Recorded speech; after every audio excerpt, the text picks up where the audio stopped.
بسم اللہ الرحمن الرحیم۔ ویسے تو عافیہ صدیقی کراچی سے غزالی تک کا سفر ابھی بھی پر اسرار اور پوشیدہ ہے، لیکن بات اتنی واضح ہوئی تھی کہ وہ ایک غلط پتے پر پاکستانی شدت پسند رہنما کی تلاش میں تھی۔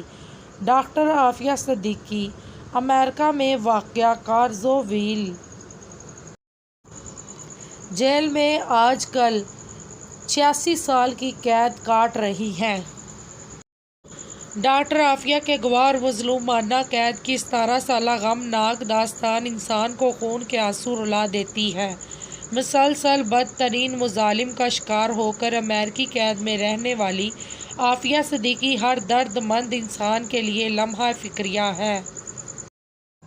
عافیہ صدیقی نے 2008 میں افغانستان کے صوبے وردگ کے ضلع نرخ کے اندر امام مسجد کے مکان میں اپنے بیٹے کے ہمراہ 3 راتیں بسر کی تھیں۔ افغان امام مسجد کے بیٹے کے بقول ڈاکٹر عافیہ گرفتاری سے قبل ان کے ہاں 3 دن تک رہی تھی۔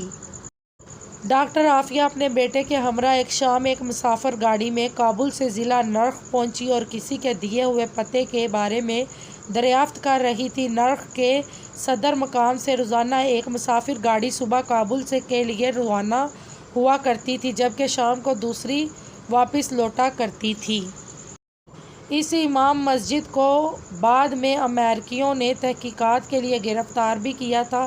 اب وہ انتقال کر چکے ہیں۔ امام مسجد کے بیٹے نے بتایا کہ کاغذ پر ہاتھ سے لکھا ہوا وہ پتہ غلط تھا۔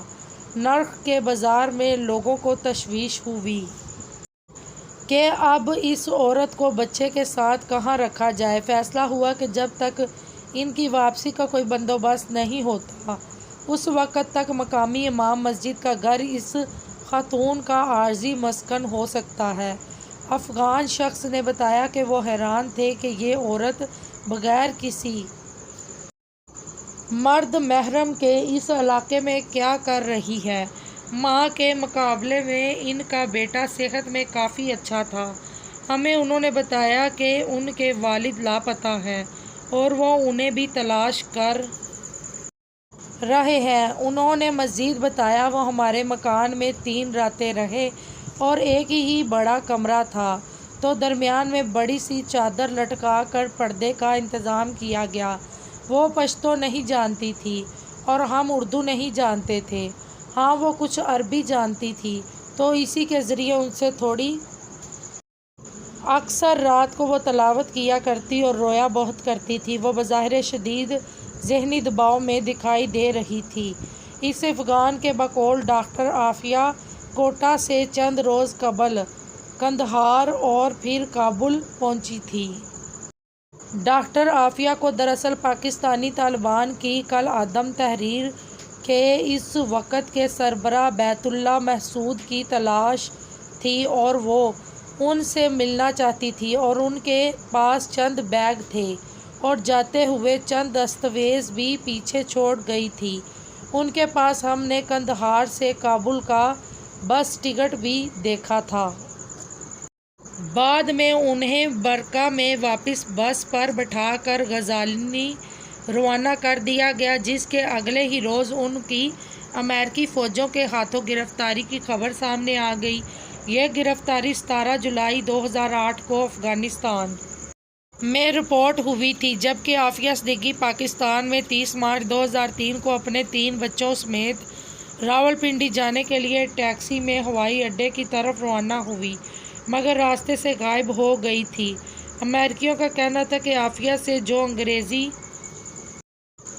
اور اردو میں دستاویز امام مسجد کے گھر چھوڑی گئی تھی وہ بم بنانے کے نسخے تھے۔ ناظرین، وہ صرف ایک عورت نہیں بلکہ ایک عالمیہ ہے، اور اگر آپ کا ضمیر ابھی زندہ ہے تو اس عالمیہ کی سسکیاں آپ کو بھی سنائی دیں گی۔ آپ بھی غور سے ان سسکیوں کو سنیں۔ ڈاکٹر عافیہ صدیقی آپ سے پوچھ رہی ہیں، اے میرے پیارے پاکستان کے پیارے لوگو، آج تم دنیا کو بڑے فخر سے بتا رہے ہو کہ اگر پاکستان مدد نہ کرتا تو امریکہ اور افغان طالبان میں امن معاہدہ کبھی نہ ہوتا، لیکن ذرا مجھے یہ تو بتاؤ کہ اس امن معاہدے کے تحت امریکی اور افغان حکومت 5000 افغان طالبان قیدیوں کو رہا کریں گی اور طالبان 1000 مخالف قیدیوں کو رہا کریں گے۔ کیا اس سارے معاملے میں پاکستان کے حکمران اپنی قوم کی ایک بیٹی کو رہا نہیں کروا سکتے تھے، جنہوں نے طالبان کے ساتھ ہاتھ ملا لیا اور ان کے ساتھ امن اور معاہدے پر دستخط بھی کر دیے؟ ان کے لیے ڈاکٹر عافیہ صدیقی ابھی تک دہشت گرد کیوں ہیں؟ ناظرین، ہماری اس کہانی کے بارے میں ایک کمنٹ ضرور کیجیے گا۔ ہاں، اگر ابھی تک آپ نے ہمارے چینل سبسکرائب نہیں کیا تو پلیز ہمارے چینل کو سبسکرائب ضرور کیجیے گا۔